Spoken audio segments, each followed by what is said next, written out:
আসসালামু আলাইকুম। Quantum yoga for all প্রোগ্রামে আজকে আপনাদের সবাইকে স্বাগত জানাচ্ছি। আমরা মনে করি শরীর ফিট রাখার জন্য, ওজন কমানোর জন্য, আরও সুন্দর হওয়ার জন্যই মনে হয় শুধুমাত্র ইয়োগা। কিন্তু শারীরিক মানসিক সুস্থতা এবং যে কোনো পরিবেশ পরিস্থিতিতে, এমনকি ঋতুভেদেও আমাদের শরীরকে সেই পরিবেশের সাথে মানিয়ে নেওয়ার জন্যও কিন্তু সমানভাবে উপকারী কোয়ান্টাম ইয়োগা। এই যে এখন গ্রীষ্মকাল, গ্রীষ্মের গরমে মাঝে মধ্যে তাপমাত্রা 40 ডিগ্রি ছুঁই করছে। আমরা সানগ্লাস পরছি, শরীর ঢাকা কাপড় পরে চেষ্টা করছি বাইরে যাওয়ার এবং বিভিন্ন বিকল্পে চলে যাচ্ছি যাতে গরম থেকে পরিত্রাণ পেতে পারি। বিভিন্ন রকম শরবত, বেশি করে পানি খাওয়া, দিনে 2-3 বার গোসল করে আমরা চেষ্টা করছি যেন গরম থেকে পরিত্রাণ পেতে পারি। এবং এই পরিস্থিতিতে সবচেয়ে আগে আমরা যেটা আমাদের জীবন থেকে সরিয়ে দিচ্ছি সেটা হচ্ছে ইয়োগা চর্চা। কিন্তু আমরা হয়তো অনেকেই জানি না যে এই ইয়োগাতেও খুব চমৎকার কিছু আসন এবং প্রাণায়াম আছে যেগুলো আমাদের শরীরকে ভেতর থেকে ন্যাচারালি ঠান্ডা রাখতে সাহায্য করে। এরকম দুটো প্রাণায়াম আজকে আমরা দেখব। আজকে আমাদের সাথে আসন দেখানোর জন্য রয়েছেন নাফিসা তাসনিম স্নেহা। উনি আমাদেরকে দেখিয়ে দিবেন কিভাবে আমরা এই প্রাণায়াম দুটো চর্চা করব। প্রথমেই আমরা যে প্রাণায়ামটা চর্চা করছি সেটা হচ্ছে কুলিং ব্রেথ। প্রথমে আমরা যে কোনো একটা ধ্যানাসনে বসবো, কিন্তু যারা নিচে মেঝেতে বসতে পারছেন না অথবা যারা অফিসে আছেন, গাড়িতে আছেন, বিভিন্ন জায়গায় খুব সহজভাবে করতে চাচ্ছেন, তারা আমরা চেয়ারে বসেও করতে পারি। আমরা প্রথমে সুখাসনে বসছি, এরপরে 2 হাত আমাদের হাঁটুর উপরে রাখবো। মেরুদণ্ড সোজা থাকবে, দৃষ্টি সামনের দিকে থাকবে।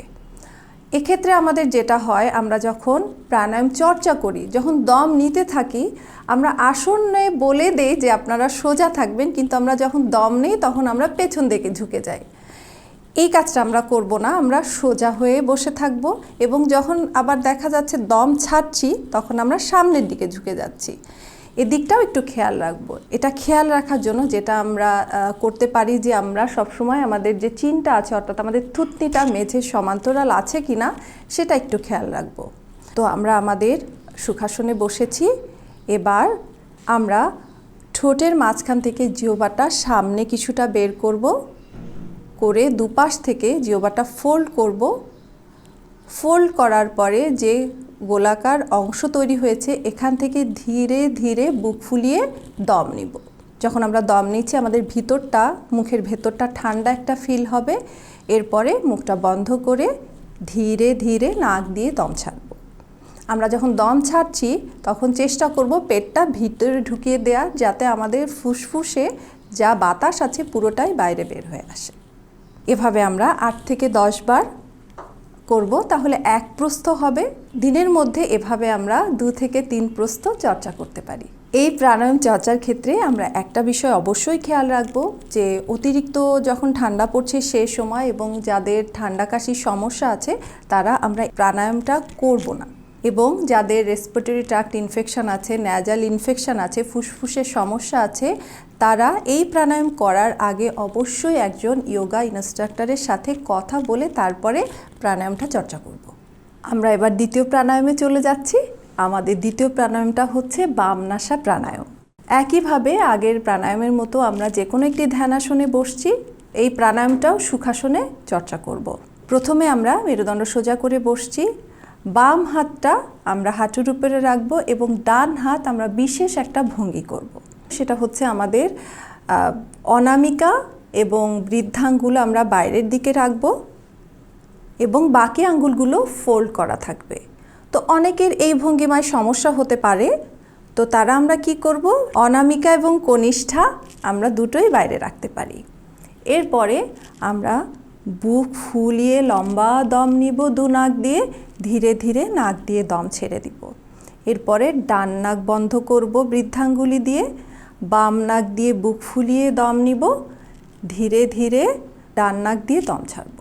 ঠিক একইভাবে আবারও আমরা ডান নাক বন্ধ করব, বাম নাক দিয়ে বুক ফুলিয়ে দম নিব এবং ধীরে ধীরে ডান নাক দিয়ে দমটা ছেড়ে দিব।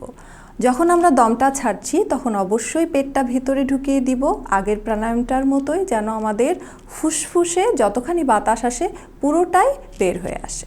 3 থেকে 5 বার আমরা এভাবে করে করতে পারি প্রাণায়ামটা। এটাতে এক প্রস্থ, দিনের মধ্যে 2 থেকে 3 বার আমরা এই প্রাণায়ামটা চর্চা করতে পারি। আমরা যদি নিয়মিত এই প্রাণায়াম দুটো চর্চা করি তাহলে আমাদের শরীরের ভেতর থেকে ঠান্ডা থাকবে, স্বাভাবিক তাপমাত্রা শরীরের বজায় থাকবে এবং আমরা এই গরমেও খুব চমৎকারভাবে সব কাজ খুব সহজে করতে পারবো। যখন পরিবেশের তাপমাত্রা আমাদের শরীর থেকে বেশি থাকে তখন আমাদের গরম লাগে, এবং যখন পরিবেশের তাপমাত্রা আমাদের শরীর থেকে কম থাকে তখন আমাদের ঠান্ডা লাগে। কিন্তু খুব মজার বিষয়, কিছু মানুষ আছেন যাদের খুব বেশি গরম লাগে, তাপমাত্রা যেটাই থাকুক না কেন। তার কারণ হচ্ছে আমাদের মানসিক অস্থিরতা, টেনশন এবং মানসিক চিন্তা। তো এক্ষেত্রে কি করতে হবে? আমাদের মনটাকে কন্ট্রোল করতে হবে। এটা আমরা কিভাবে করতে পারবো? আমরা যদি নিয়মিত মেডিটেশন চর্চা করি তাহলে কিন্তু আমরা আমাদের মনটাকে নিজেদের নিয়ন্ত্রণে রাখতে পারবো। প্রিয় দর্শক, সুস্থ দেহ, প্রশান্ত মন, কর্মব্যস্ত সুখী জীবনের প্রধান নিয়ামক হোক কোয়ান্টাম ইয়োগা মেডিটেশন। এই প্রত্যাশায় আপনাদের সুস্থ এবং দীর্ঘ জীবন কামনায় আজকের প্রোগ্রাম আমরা এখানেই শেষ করছি। ধন্যবাদ সবাইকে। আসসালামু আলাইকুম। আপনার উপরে শান্তি বর্ষিত হোক।